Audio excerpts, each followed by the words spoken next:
আসসালামু আলাইকুম রহমতুল্লাহি ওয়া বারাকাতুহু নাহমাদুহু ওয়া নুসাল্লি আলা রাসূলিল কারীম আম্মা বাদ আউযু বিল্লাহি মিনাশ শাইতানির রাজীম বিসমিল্লাহির রহমানির রহিম কুল ইন্নাস সালাতি ওয়া নুসুকি ওয়া মাহইয়ায়া ওয়া মামাতি লিল্লাহি রাব্বিল আলামিন।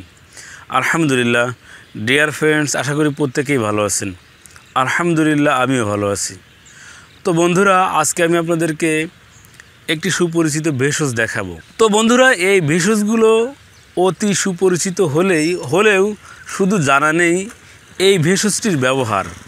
আর এই ভেষজটির ব্যবহার না জানার কারণে আমরা পায়ে মারিয়ে চলে যাচ্ছি, উপকৃত হতে পারছি না। এটি ধুলোয় আস্তরিত হয়ে যায়, গুরুত্ব দেই না। তো বন্ধুরা, কিভাবে সেবন করলে আমরা কিছু বেনিফিট পাবো, বিশেষ করে প্রাইভেট সমস্যাগুলোতে। আর এই প্রাইভেট সমস্যা নারী পুরুষ উভয়েরই হয়ে থাকে, বিশেষ করে যাদের উত্থানজনিত সমস্যা রয়েছে। আর এই উত্থানজনিত সমস্যার অনেক রকম অবস্থা হয়। একটা অবস্থা হলো এই যে একেবারেই উত্থিত হয় না, প্রাইভেট অঙ্গ একেবারেই শক্ত হয় না। আর আরেকটি অবস্থা হচ্ছে যে অল্প গরম হয়, একটু শক্ত হয়, কিন্তু নুয়ে থাকে। আর কখনো কখনো ইন্টারকোর্স করতে করতে মাঝপথে শীতল হয়ে ছোট হয়ে বেরিয়ে আসে।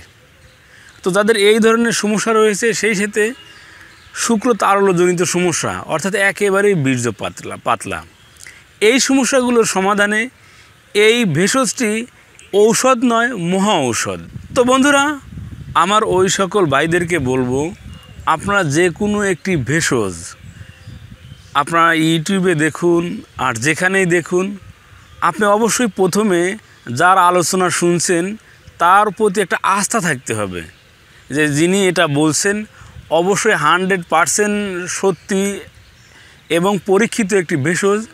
আপনি ওই ভেষজটিকে আপনি 2 দিন 3 দিন সেবন করবেন, আর উপকৃত হবেন না, আর বলবেন ধুর ছাই, এইটা কোনো কাজের। বন্ধুরা, প্লিজ আস্থা রাখুন, এইভাবে ফেলে দিবেন না।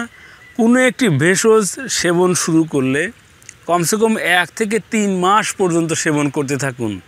যেহেতু আপনার কোনো খরচ হচ্ছে না, আপনার বাড়ির উঠানেই পাওয়া যাচ্ছে, রাস্তার ধারেই পাওয়া যাচ্ছে, আপনি শুধু নিয়ম মাফিক উঠিয়ে আপনি এটা পরিষ্কার করে ধুয়ে একটি নির্দিষ্ট পন্থায় সেবন করুন। তো বন্ধুরা, কোন সেই ভেষজ, আগে সেই ভেষজটি আপনাদেরকে দেখিয়ে দিচ্ছি, এরপরে আমি সেবন বিধিটা বলে দিচ্ছি। তো বন্ধুরা, আপনারা দেখতে পাচ্ছেন এটি কিন্তু সেই ভেষজ, এটির নাম হাতিসুরা।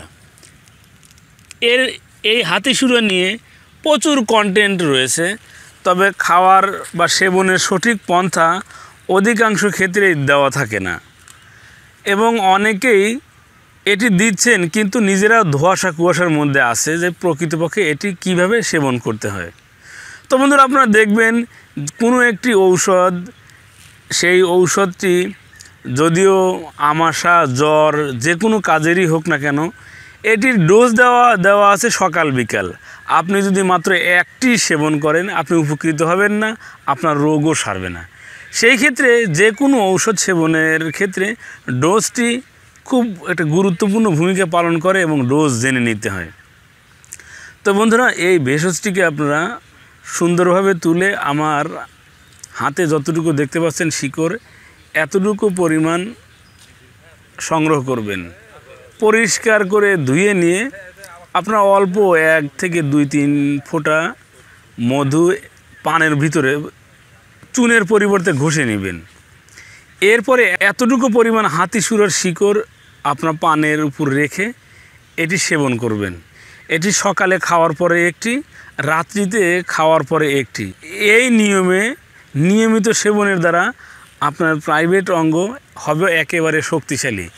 ইন্টারকোর্স করতে মাঝপথে আপনার প্রাইভেট অঙ্গ কখনোই নরম বা শিথিল হয়ে আসবে না, আর আপনার বীর্য হবে একেবারে গাঢ়, এটি খুব দ্রুত বেরিয়ে আসবে না। তো বন্ধুরা, please trust this herbs, depend on আল্লাহ। আপনি ইনশাল্লাহ সুস্থ হবেন। তো বন্ধুরা, এই ছিল আমাদের আজকের আলোচ্য বিষয়। আমার আপনার চারপাশে যে সকল ভেষজগুলো ছড়িয়ে ছিটিয়ে রয়েছে, এই সকল ভেষজের গুণাবলী সম্পর্কে জানতে চোখ রাখুন আপনাদের প্রিয় ইউটিউব চ্যানেল অল টাইম ওকেতে। সেই সাথে আমাদের এই চ্যানেলটিকে সাবস্ক্রাইব করে আমাদের সাথেই থাকুন।